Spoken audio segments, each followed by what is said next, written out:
Wonderful. Well, thank you all again so much for joining us for tonight's program, bringing home our heroes inside the Defense POW MIA Accounting Agency. Retired Marine and World War II research analyst Tim Kelleher will talk about the Defense POW MIA Accounting Agency, also known as DPAA, and its mission of finding and identifying the remains of missing U.S. service members and to provide the fullest possible accounting of missing personnel for their families. Tim will also share some of his field experiences as one of the many dedicated investigators who travel the world looking for the missing. And a little bit about the DPAA. It's an agency within the Department of Defense whose mission it is to recover American military personnel who are listed as prisoners of war or missing in action from past conflicts and countries around the world. The agency uses everything from satellites to map battlefields from World War II to DNA and a single tooth to find and identify heroes who have been missing for as many as 80 years. Whether diving underwater off the coast of Europe or searching the jungles of Vietnam, they continue to fulfill this nation's promise to leave no one behind.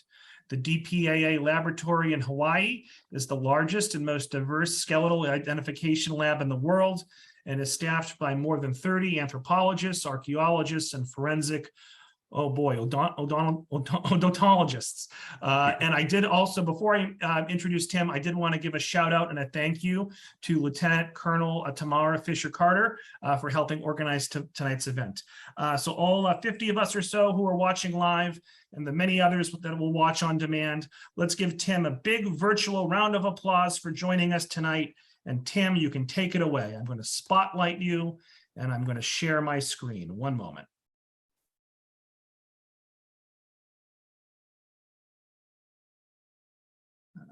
Let me make this.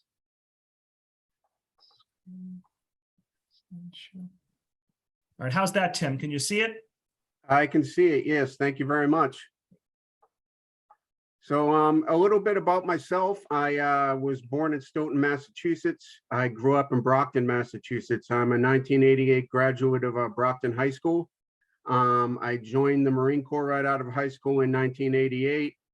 And served until 2009 when I retired.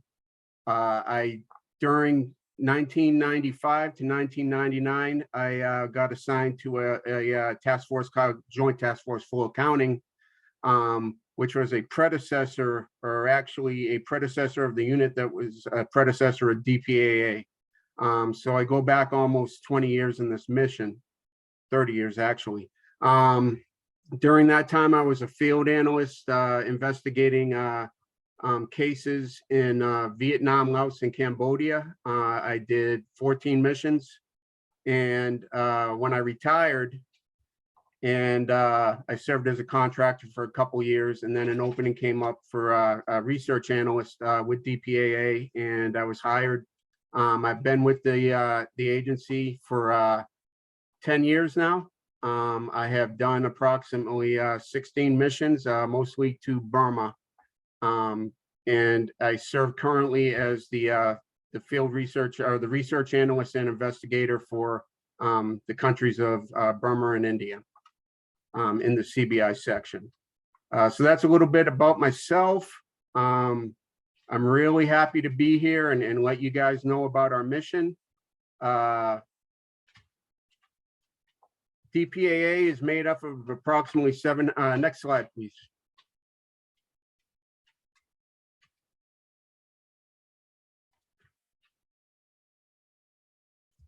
Okay, so our mission is to provide the fullest possible accounting for missing personnel, their families, and the nation. This includes going out and searching, doing research, and everything in between. Our values are compassion, integrity, teamwork, respect, and innovation.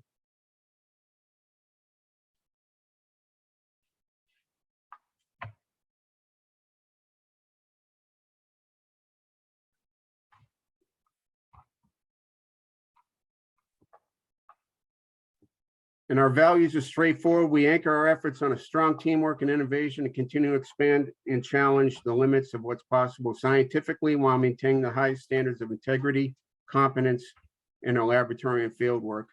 We have over 700 members. This just doesn't include lab folk and investigators and researchers. It includes logistics, administrative personnel, and everyone that keeps the mission going. Everyone's got a job to do and to keep the agency running and to get us out in the field to locate our missing heroes.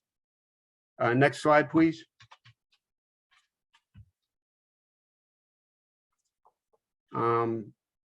Let me see. Can you play the video? I wasn't sure whether we could play the video or not.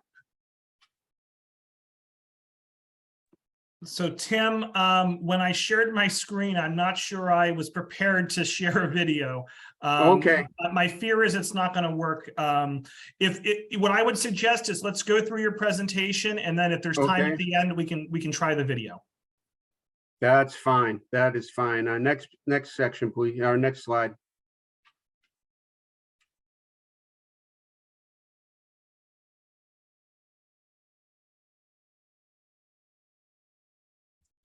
So currently, we have approximately almost 82,000 unaccounted for from all wars. This includes World War II, Korea, Vietnam War, and the Cold War. The vast majority are from World War II, and many of those are ship losses, so they're considered non-recoverable sea losses. We have approximately almost 72,000 from World War II, 7,500 from the Korean War, 1,500 from the Vietnam War, and 127 from the Cold War. We are widely considered a humanitarian effort, and we actually smoothed the way for international policy with the State Department when we go in and operate, because we are a humanitarian mission. So for countries like Burma, where we hadn't been for almost 40 years, we were the lead agency in promoting U.S. Myanmar ties in that country, and so we're really a tool to not only recover our missing heroes, but to also further our bonds with various countries around the world. Domestically, we're highly visible, and we've received significant attention from not just families, but Congress and also veterans groups. There are a lot, there's a strong, it started out probably back in the 80s, where the National League of Families, which is made up of Vietnam veteran families, started this mission to account for personnel from the Vietnam War. And since that time, we've grown to also look for our missing from the Korean War and World War II. And family groups have sprung up for those conflicts as well. But it started out with the Vietnam War, and that is still the largest organization today. Next slide, please.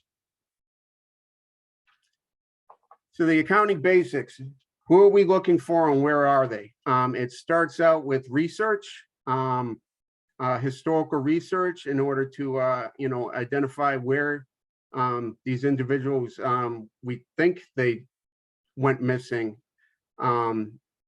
and find out basically where they were and where we can find them.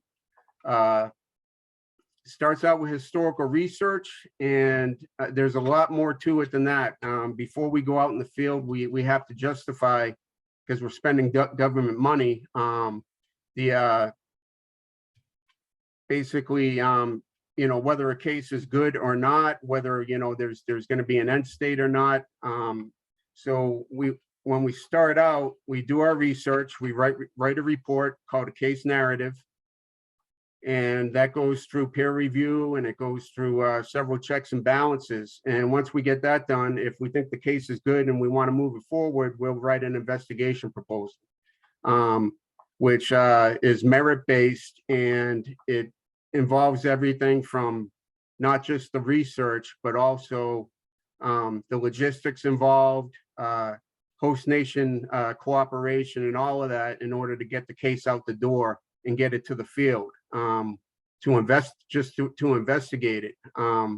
So we really have to sit there and justify how strong a case is to get out there and look for, our missing heroes. If we go out in the field and it's a good investigation and we think we found something, we'll come back, we'll update the case narrative. From there, we will write an excavation proposal, which is we'll send a recovery team out in the field to excavate the site that was found during the investigation.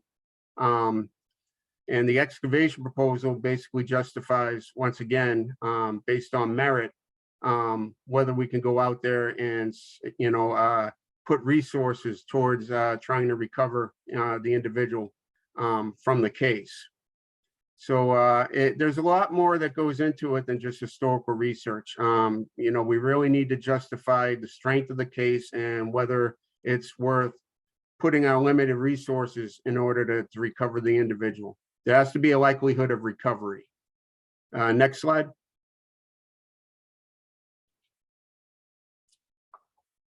And here is the multiple lines of evidence, everything that goes into, searching for and finding an individual to bring him home to his family.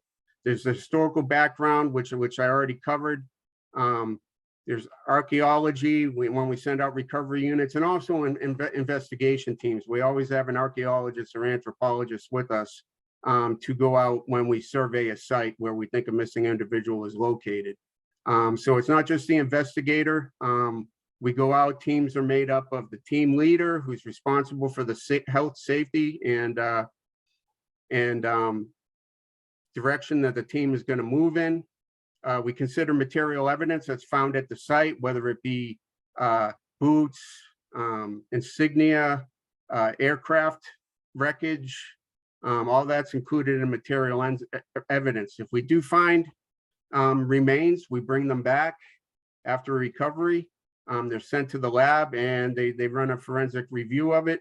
DNA evidence is which they did not have back when they were looking for these individuals after World War II or after the conflicts. DNA is a huge help in identifying individuals, and it wasn't present before.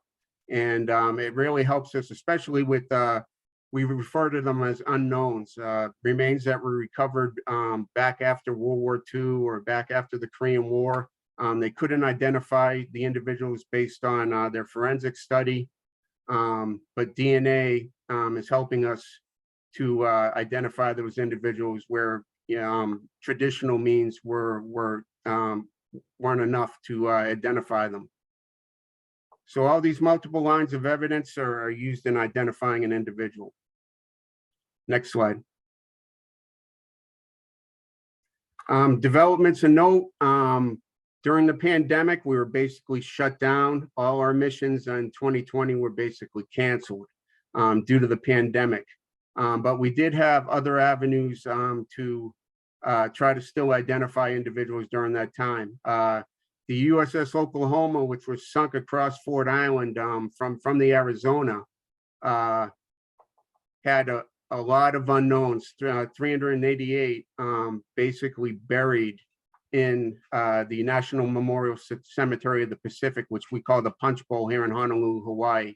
And a project was started to disinter these individuals, these unknown servicemen from the National Memorial Cemetery of the Pacific, bring them to the lab and use DNA and other evidence and other means to identify them. So far, 361 of the 388 have been identified, and 5 of those were from Massachusetts that I've counted.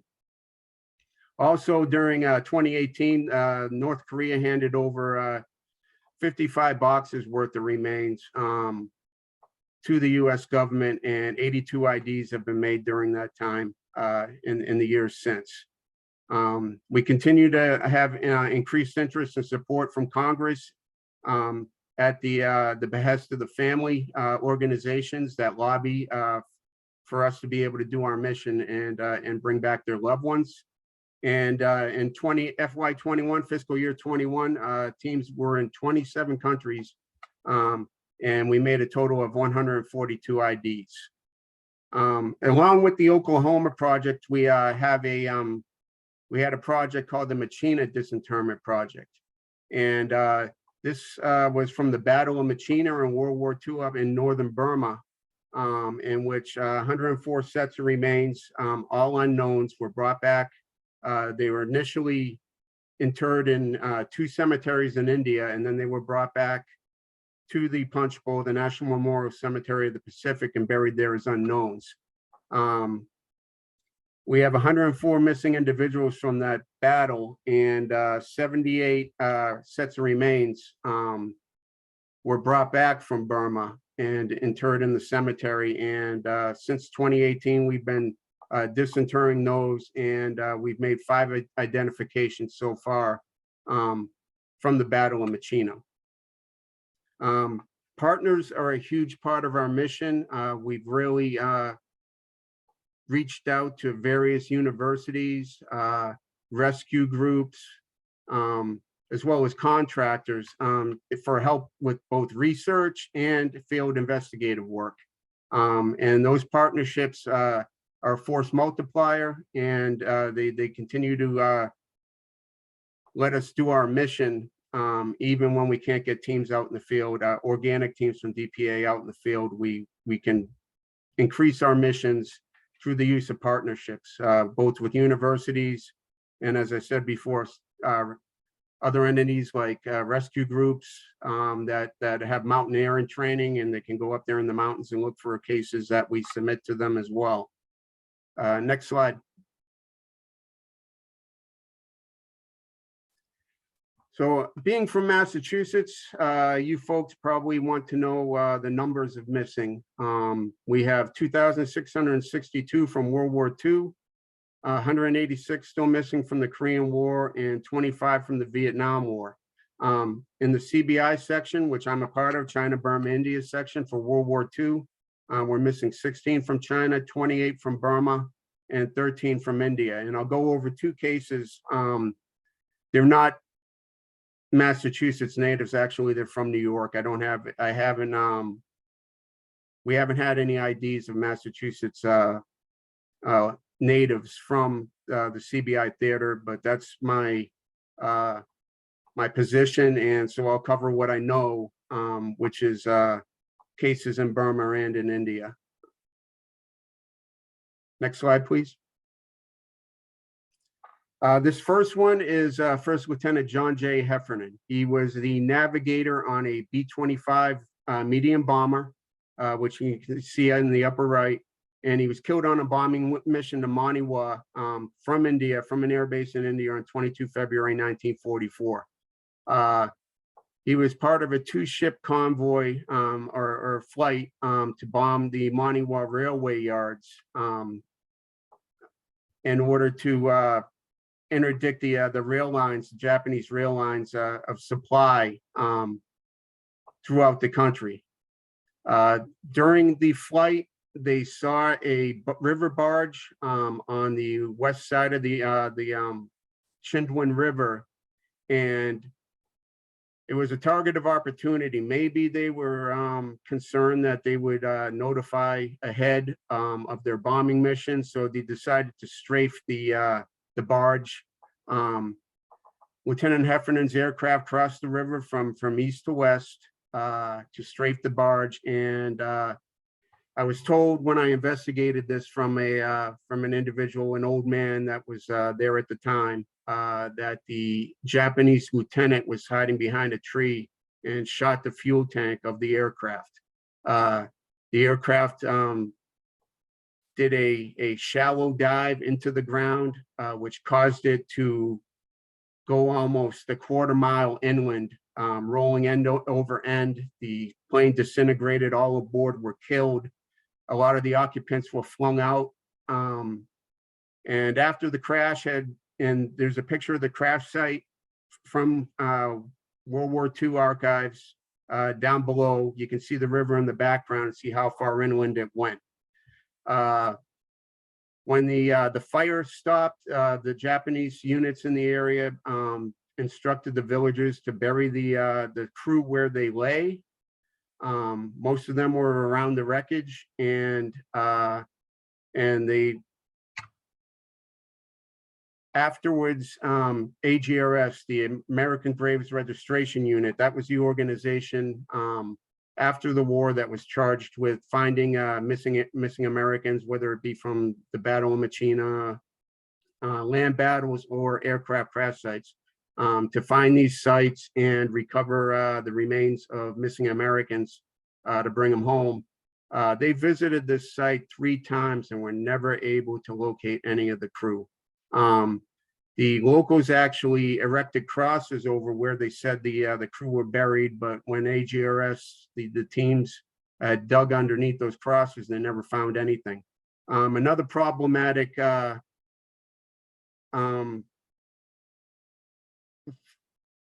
another problem for this site was the Chindwin River would flood every year. So you would have a lot of flooding and moving of silt in and out of the river. So they were afraid that these individuals were, you know, the bodies of these crew might have been washed away into the river. This incident was first researched in 2012. We were never able to, couldn't get into Burma until 2011. I updated, significantly updated the case narrative for it in 2017.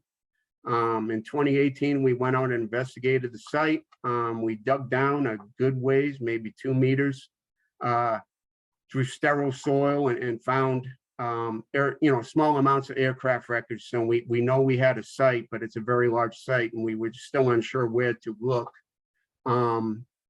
But I wrote up the investigation proposal after we got back, and we sent out an investigation, or the first recovery mission, in 2019. Now, using the below picture, along with satellite imagery, we were able to pinpoint a area of the field that was discolored due to the channel where this aircraft crashed. It crashed actually in a creek bed, and due to there was a field of yellow flowers running in a straight line, basically through other green crops, and this kind of outlined to us, hey, this is where the creek bed was. So that's where we decided to dig, along with witness testimony telling us, yeah, it crashed about in this area, and we were able to find wreckage consistent with the B-25, and we did recover remains, osseous remains, during that mission. We went back in 2020. After we're done with the recovery mission, we'll fill in the excavated part where we excavated, but they'll leave a marker, generally a steel pole or some other marker, as to where we last dug. So we knew the dimensions of they knew the dimensions of the 29 site and where to start digging and what direction to start digging from. Basically, from the 2019 mission, and they knew what direction to go to for the 2020 mission. They went further south and found more remains and more wreckage. The remains from both missions were identified as First Lieutenant John J. Heffernan on 2 November 2021. This site is still what we consider open. It's an open site. And probably, since it's such a large site, we'll probably have 2 or 3 more missions. Unfortunately, not just the pandemic, but the government of Myanmar was overthrown in early 2020, and the military junta took back over. So we don't know when we can get back into Burma to conduct missions, but hopefully things resolve themselves to be more favorable for when we can get back in there in the next few years or so, and we can continue excavating this site and hopefully find the remains of the other 6 individuals that are missing. Next case, or next slide. My second one is First Lieutenant Miles W. Esme. He was killed at the Battle of Machina in northern Burma on 7 June 1944. If you ever heard of Merrill's Marauders, they were the main U.S. ground unit, or the only U.S. ground unit in Burma during World War II. Forces there were mostly Chinese, Allied forces were mostly Chinese, and and British forces. But we did send Merrill's Marauders in. Their job was to basically be a long-term interdiction mission. They go behind enemy lines and disrupt enemy lines of communication, enemy supply depots, and basically cause chaos and confusion with the Japanese. And so they went into Burma in early 1944, and fought many battles, 5 major ones and over 30 minor engagements with the Japanese behind enemy lines, as basically the spearhead of the British and Chinese units that were falling behind to retake northern Burma. By the time they got to Machina, they started out with a force of about 3,000 men, and by the time they got to Machina, due to combat, but more importantly, disease and malnutrition, they only had about 100 combat capable veterans left when they reached Machina. They took the field, the airfield west of Machina on 17 May 1944. And after that, they basically thought, hey, we're done. We did what we set out to do. And they were going to get evacuated to India for rest and recuperation. But they were told to stay and take the town, which turned into being a months-long battle. They did not take Machina until 3 August 1944. Now, during this time, because of the depleted condition of the Marauders, they sent in 2 combat engineer battalions that were working on the Lido Road coming in from India. And they also shipped in 2,600 green troops from the United States that had no combat experience. And Lieutenant Esme was one of these reinforcements brought in from the United States during that time. They arrived right about the 1st of June, and basically their combat training was on the fly. They were fighting as they were being trained. So he was killed,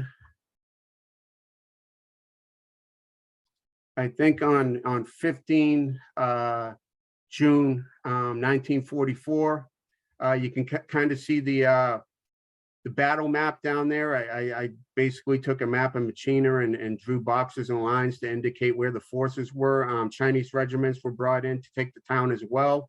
They were in the southern area, south and west of Machina. The engineers were just north, and the green replacements that were called New Galahad. The code word for Merrill's Marauders was Task Force Galahad. The new green recruits that brought in were called New Galahad. They progressed northeast to take the town of Mankrin and then advance on Machina from the north. The engineers were slightly more to the southwest, and they set up blocking lines along the main road in and out of Machina, and also would advance from that area. And that's where Lieutenant Esme was killed, basically just north of the town of Machina. After the battle, due to the battle was just horrible. It was during the monsoon season, so everything was flooded.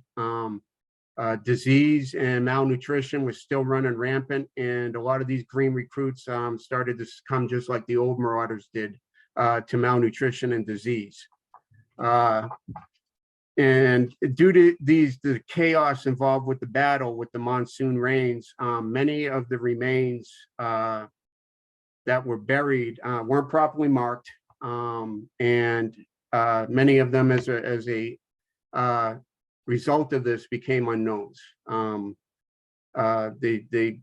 So these remains of these U.S. service members were buried in many cemeteries, and also smaller collection areas. They were eventually all buried in the U.S. Cemetery in Machina, which was north of the city. And then they were disinterred after the battle around July 1944. The remains of the unknowns were moved to those two main collection cemeteries in India. And then afterwards, just like the Oklahoma, they were brought back to the National Memorial Cemetery of the Pacific in Honolulu, Hawaii. There are 104 missing Americans from this battle. 76 sets of remains were brought back, 54 of which we believe are from related to this battle. In 2018, they started disinterring remains from Machina, and it's another project, a disinterment project that we started in 2018. And through this project, Lieutenant Esme was accounted for on 25 May 2021. And both of these individuals, both First Lieutenant Heffernan and Lieutenant Esme, they're not Massachusetts natives. They're both New York natives. I wish I had, and I'm briefing them because they've been recently identified, and they're from the CBI theater, which is my area of expertise. I wish I had a Massachusetts serviceman story to tell you, but this is the closest thing I can come up with. They're both from New York, and they both were identified last year. Next slide, please. And here's our website information and our Facebook page, as well as Twitter page. If you have more interest in DPAA, you can go to these sites and see the good work we do. They post everything from identifications to missions that have gone out, to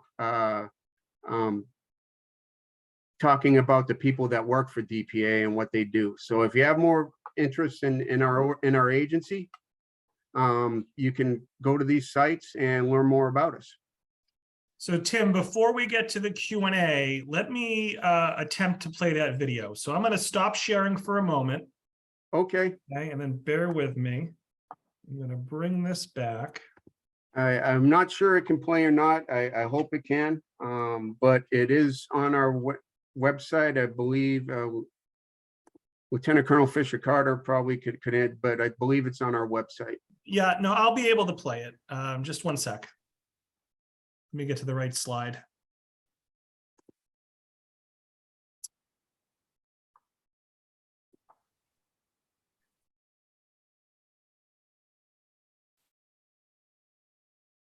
Okay. So let me. Okay. All right, let me try one more thing. Sorry, I'm a little rusty. Usually it's the presenters that are sharing their slides. So this is good practice for me. All right, it's going to work this time. All right, let me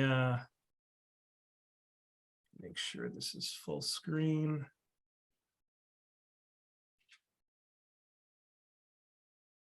All right, here we go.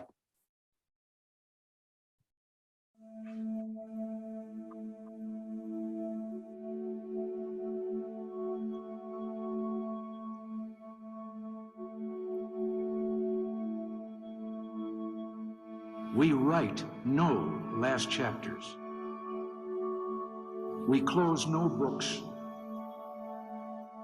We put away no final memories.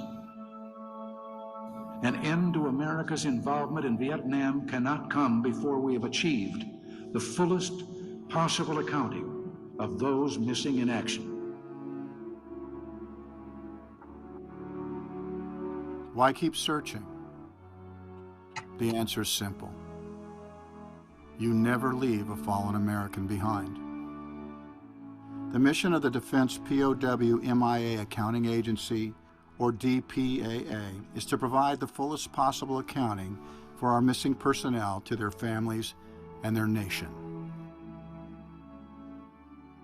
Strategically located in Arlington, Virginia, with major facilities at Joint Base Pearl Harbor, Hickam, Hawaii, and Offutt Air Force Base, Nebraska, the more than 600-person newly established defense agency is jointly manned by soldiers, sailors, airmen, and Marines, and Department of Defense civilians with specialized skills.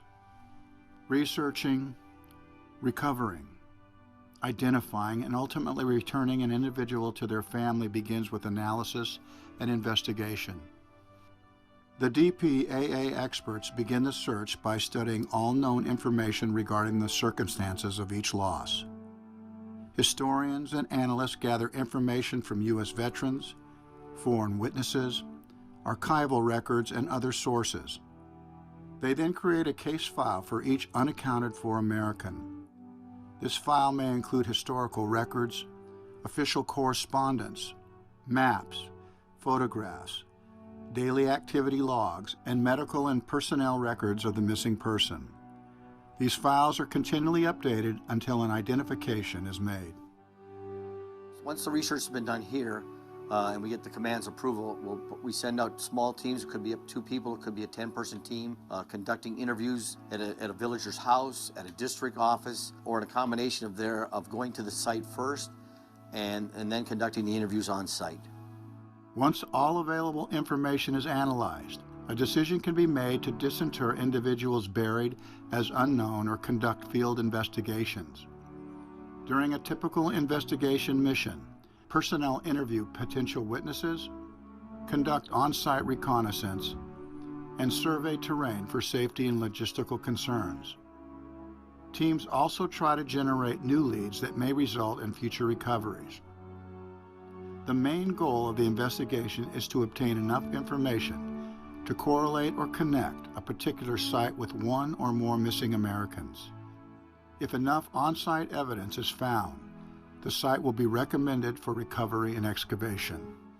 Recovery sites range in size from a few square meters, such as in individual burials, to areas larger than football fields for aircraft crashes.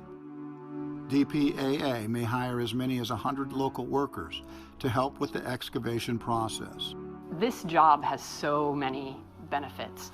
For me personally, it's an opportunity to serve the country, but also our fighting forces and kind of contribute to that as well. Professionally, it's just an incredible challenge to get to work in all the countries where we work, to travel to these amazing sites, to work with the local villagers and local officials, and just have the opportunity to give somebody some answers after decades of waiting to know what happened to their loved one, and maybe just wrestling with the grief that lack of information and lack of answers brings. We have the chance to resolve that for them, and that's just an incredible opportunity. Investigative and recovery missions in search of missing Americans take DPAA personnel to distant, remote, and often dangerous locations all over the globe. Rice paddies in Southeast Asia, areas on the Korean Peninsula, 16,000-foot mountaintops in the Himalayas, and underwater sites off the coast of Papua New Guinea. And we still continue to search the battlefields of World War II throughout Europe. After a successful recovery, all evidence is then transported to the DPAA laboratories. Once they've arrived in the lab, the painstaking process of identification begins. This is the final step of the mission, leading to the return of an individual. In many of the cases, an important step in the identification process is DNA analysis, which is accomplished by cutting a bone sample that is sent to the Armed Forces DNA Identification Laboratory. One of the challenges DPAA faces today is the lack of reference samples from family members of those still unaccounted for. Any person who is a relative of an unaccounted for American is encouraged to contact their service casualty office to ensure there is a DNA reference sample on file for that service member. DPAA makes an identification when all available evidence remains. Artifacts and historical documents point to the same person. The ID process can take anywhere from a few months to several years to complete. Any unresolved cases are kept open with the hope that new evidence will be found, or new technologies will be developed to make a future identification possible. Once an American has been identified, there remains a return to their family through their respective service casualty office. They are returned home with full military honors and given the respect they earned through their service and sacrifice for their country. Oh, as a family member, this agency, to me, is doing phenomenal work, and in a very personal way, because when somebody loses somebody like my father, and you really don't know what the story is for 70 years, and then you find an agency that knows about him and keeps his memory alive, keeps the mission alive to try to find him. It's very meaningful in a very personal way, because it means you're not just doing this yourself alone. You have a whole body of people who are concerned about finding your dad and bringing him home. That says something about how we honor our dead, particularly those who have served this nation. I'm very grateful to all of the DPAA and related agencies, and the military in general, as they've pursued this in our government, and for our citizens, because they think it's an important enough mission to continue. And the way we value life, and very few nations, I don't think any other nation to this degree does this. Which, makes me proud to be an American. I just wanted to yell openly to everybody out there, he's home, he's home. I couldn't believe it. And when I went up and touched his name, I thought, you're home, you're home. It's unbelievable. I'm glad I live in the United States of America, and that we have this attitude. Leave no man behind. We're so fortunate. I want you to know, and I know from my own experience, that if something's happened to you, we will be looking for you. The men and women of the Defense POW MIA Accounting Agency are united in their effort to recover and return as many of our missing personnel as possible. One more patriot return, one more family that now has answers. One more step in fulfilling our nation's promise.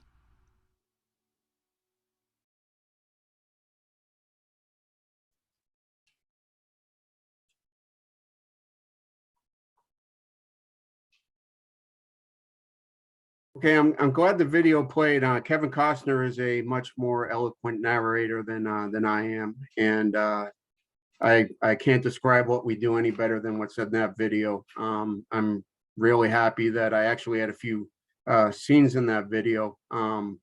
That was from our the scenes I were in were from our investigative mission to Burma, Chin State in Burma, up in the Chin Hills back in 2016. It was a really great mission. We had to use helicopter support to get to all the sites there, because they were up in these hills are basically small mountains. They were about 7,000 feet tall. And we investigated about 5 crash sites during that mission, and didn't find any remains. And but we do have it was a good mission. We found out a lot of good information on these crash sites for future missions back in that area of Burma.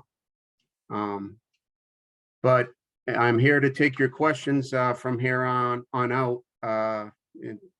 Sure. So Tim, I think we've got a good solid 10 minutes for questions. And, Tim, I don't know, I think I might have failed to do this at the beginning, but obviously thank you for your service. And thank you for what you're doing now. I guess I'll ask the first question. So in your slides, you mentioned there's more than 81,000 servicemen and women who are still remain unaccounted for. And you estimate that 38,000 of those can be recovered. And then you mentioned in fiscal year 2021, there were 142 identifications. So I guess the question is, if there was 142 identifications, but there's 38,000 out there that can be recovered, how do we, for lack of a better word, speed up the process? What are some of the barriers You mentioned Burma just had political upheaval, and you're not even sure if you're allowed in the country anymore. And I imagine some of these servicemen and women's remains are in hostile countries, or maybe countries that have complicated relationships with America, like China, for example. But what can we do to sort of speed up the process and recover more than 140 per year? Well, as far as to what can speed up the process, our main obstacle, or one of the main obstacles, I mean, the main obstacle is time. We started this game late, especially for World War II. In the 2000s, most of the witnesses that I interview are 80, 90. I've interviewed people over 100 years old. So we lose we're against father time. Basically, these witnesses aren't going to be around much longer. Yeah. So if we can't get in and interview them, that's a lot of knowledge lost. And basically after that, after we lose a firsthand witness, then we got to hope that they conveyed the story of whatever lost incident that they know about to their children, in which case it becomes secondhand knowledge, not as accurate. Another factor is these individuals, they're conjuring up 70-year-old memories. So a lot of the time their testimony isn't accurate either. They're doing the best they can. They're not lying to us, but their recollection just isn't there because it's been so much time has gone by. The other main obstacle is access. Like I said, for Burma, there's a junta in control now, just like they were back in the up until 2011. But even when we were in country, we couldn't get into the northern province of Kachin, which is the northern mountainous province that straddled what we called the aluminum trail, which was that's most of our losses is cargo aircraft that were flying from India, bringing supplies to China to keep them in the war. With the hope that it would tie down Japanese forces from opposing us in the Pacific. So this supply mission to China was critical to the overall war effort, and hundreds of thousands of planes crashed in the Himalayan foothills between India and China. So most of our losses in Burma are cargo aircraft up in the mountains in northern Kachin, Burma. But due to the fighting, if you think of Burma as a horseshoe, the Baman people, the actual Burmese control the central valleys, and all the mountainous regions around the country are made up of indigenous or minority ethnic groups. But due to the junta basically opposing or harassing the indigenous groups, most of these groups have their own standing army. So there's conflict throughout northern Kachin, Burma, and we're not going to send a team of soldiers. It's a humanitarian mission. We're not going to endanger more American lives by sending a team up into a combat zone, basically, to go look at sites. We were going up there. We got access to Kachin in 2017, and I actually went up to the northern town of POW, but it was a stable area that was, friendly to the government. But I did have a large set of cases that I wanted to investigate in the Hukwang Valley area, running up from Machina to India. But unfortunately, fighting broke out right before we were about to deploy, and the Burmese government rescinded access to that area. So I was only able to go up to POW and investigate one of the 10 cases that I had on my docket that mission to investigate. So access is a huge issue too, and it's not just Burma, it's other areas, whether it be China, just due to our political situation with them. So really the State Department plays a large part in where we can go, trying to foster relations to get a team. And then when we're in there and we're cooperating with the host nation. We'll have host nation members on our team, both for security and also to ease interactions with the local populace. We're in there and we're working, coordinating with these people in country, and it's furthering our relations with that country as a result. But access and time are our biggest obstacles. What we can do to identify more people each year, just try to have better relations with the countries that we can get into. Also, manpower is a big deal. I mean, I'm the only guy for India and Burma. I mean, most countries are only one researcher deep. Wow.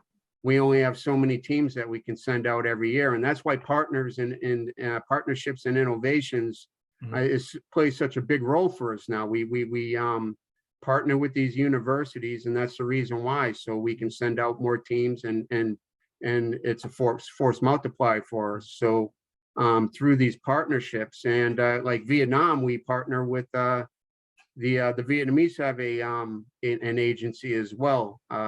Right. That looks for their missing from World War II. And during the pandemic, they were actually going out and investigating American cases for us. I was going to ask you about that, Tim. So one of the gentlemen in the videos and one of the women who spoke seemed to indicate that this agency was sort of uniquely American.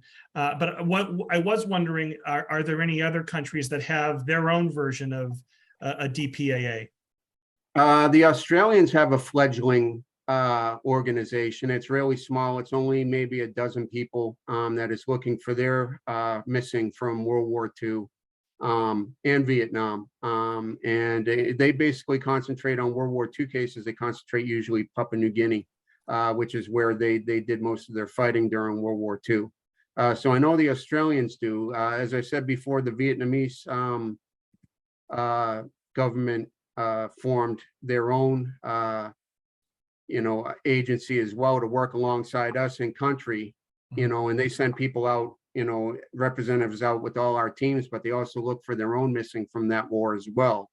And like I said, during the pandemic, we actually, forwarded, case information to them so that they could, work on some of these cases since we couldn't get in there due to the pandemic. Right.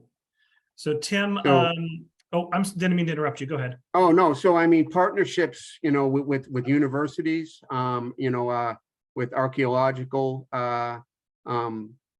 departments from universities. And like I said, there's a organization called the Rocky Mountain Rescue Group that's helping us in India, and they have mountaineering experience, and their main focus is rescue group, but they've also agreed to do a site for us as well and get up there and investigate a site in India that we just don't have the the manpower to get to in order to send our own team out. So so partnerships is mainly the main way we're looking to increase identifications and increase sites where we believe missing Americans are in order to bring them home.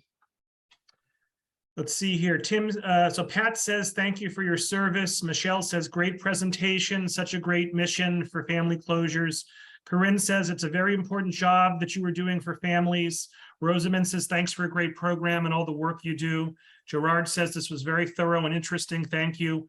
Bob says, thank you for sharing this important information. I wish you continued success with finding our military families. Maddie says, a most interesting and informative presentation. This is a tremendous amount of work that goes into this project, and I appreciate more what you do. Thank you for all you do in this endeavor.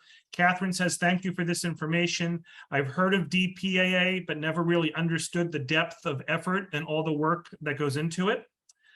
I'm going to save Diane's question to the end. James says, thanks for your wealth and service and knowledge on this matter. An anonymous attendee says, you were doing a great job. I have a brother from Iowa missing since March 1970 in Vietnam. Hopefully his remains will be found and our family can have closure. James says, I served in Vietnam, 1st Cavalry in the Central Highlands. Have you been there? And have you searched for any of the missing helicopter crashes? Back, as I said, in the 90s, I was part of a DPAA predecessor unit called Joint Task Force Full Accounting that focused solely on the Vietnam War. I have been on a handful of missions in the central provinces. I did 2 sites, I believe, in the Oshawa Valley. I've never been to Khe Sanh. I really wish I was able to get to Khe Sanh, but I wasn't. But these 2 sites were in the local area. We had to fly in by helicopter, and that one mission I'm thinking of, we did not find the site, and we got weathered out. We had to we got down slope from the HLZ, and weather was rolling in. We had to boogie back up the hill in order to not get weathered in, and for the safety of the team, to be able to get them out because the weather was rolling in. So unfortunately, we weren't able to reach that site, and I believe that was back in maybe 1997 or 98, that mission. But I did 10 missions to Vietnam. Anyway, I didn't do any up north, where most of our bomber losses are, when we were bombing Hanoi, but most of my work was in the central provinces, as well as down in the Delta below Saigon. So we've hit 8 o'clock. Tim, if you don't mind, I want to give you 2 more questions. Yeah, I can stay on. I can answer. I can stay on for as long as needed. I don't mind at all. Yeah, I think these are important questions. If anyone needs to drop off, no worries. You'll get the recording tomorrow morning. But let me hit you with these 2 questions. Jason says, mahalo, Tim. Thanks for the great info, and happy 247th Marine. Thank you. How does one get to where you are? How can one join DPAA, and are there any education requirements? Well, for my job, I am not a historian. Most of the historian billets and research billets, you require some, a certain number of history credits, which I had, fortunately. I got my degree in 2012, my bachelor's, immediately after getting out of the Marine Corps, within a few years getting out of the Marine Corps. And if I didn't have that, I wouldn't be working here right now. I believe I'm the only guy with a bachelor's degree in the research section. Everyone else has got masters or doctorates. I'm like the least educated guy out there. I got in mostly because of my former experience with the mission. Thank God the experience counts as well as education. So that's how I got in. If you have a history background, they post job job openings on USA Jobs, and the agency just doesn't have historian billets. They've got archaeologist billets, planner billets, logistics, everything. Like I said, we're much more than just a research and archaeology based. I mean, we have a full logistics section, personnel section, outreach and communications that we're here because of them today. They deal with the families and with other associations and that's why I'm here briefing you today. So there's various jobs at DPAA, and they're all posted just like any federal job through USA Jobs. Mm-hmm. And if you go into USA Jobs and you look at the job description, they'll give you the requirements. Mm-hmm. For the job. Yes. Let me give you a few more questions, and then we'll get to our final. I'll give you a few more comments, and then we'll get to final question. And Jolie says, "Thank you. I enjoyed this presentation." Catherine says, "As a military spouse, please know that your work is truly appreciated, more than words can say." Son says, "Thank you, Tim, for sharing your experiences. It was a great program. Please continue spreading DPAA's honorable mission." And that brings us to our last question from Diane, who asks, how can one of us, essentially she's asking, how can a civilian help support DPAA? What role can we play? What can we do to help you in your mission? Civilians can help us, by spreading word of our mission. Getting what we do, and our mission out there to other people, spreading the word. You can also get involved with family groups and write your congressman in support of our mission. But the biggest way is just to let other people know what we do. A lot of people don't know we exist. Sure. I remember having a conversation. It's over a friend's house, and the husband was retired Navy, and he's like, "You get paid to do that?" We do that, and I'm like, "Yes, we do." But so and he's former service, and he didn't even know that we there was an agency in the U.S. government that goes out and looks to bring our fallen heroes home. So a lot of people don't know we exist, and the main way you can support us is to spread word of our mission. And let people know that we're out there doing this. It's really important to give families closure, to honor the people that gave everything for us. Right. It's a big part of who we are as Americans. That we will make the effort. Not a lot of countries don't do that, to bring their fallen heroes home. So yeah, the biggest way you can support us is to spread word of what we're doing, and the fact that there is an agency in the U.S. government that is tasked with bringing home our fallen heroes. Mm-hmm. So I do acknowledge we have a couple more questions, but I think I'm going to end it here. I don't want to go too far past 8 o'clock. My local access TV station likes it when I try to stay within the hour here. So Tim, I want to again thank you for your being so generous with your time. I want to thank Tamara for helping organize this. I want to thank the 10 or so libraries that helped promote this. I want to thank the Friends of the Tewksbury Library who are going to be making a financial donation to DPAA. And folks who are still with us, look for an email from me tomorrow with the feedback survey, the recording, and more information about some other upcoming virtual programs. Tim, do you have any last words? Thanks for having me today. I love when, we all love when we can speak and spread word of our mission. We do it through family outreach conferences, or we call FMUs, family update meetings, that we hold in various towns 6 times a year throughout the U.S. The most recent one, I believe, or the one coming up, is in Norfolk, where we basically we let families know within a 300-mile radius of the city we're coming to that we're here to discuss the case of their missing loved one. We'll write a report called a case summary on their loved one, that basically outlines the circumstances of their loved one's loss, as well as any efforts that we've made so far to advance their case.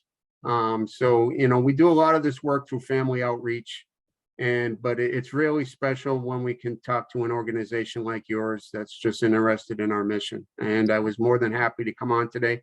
And I'd like to thank you all for having me.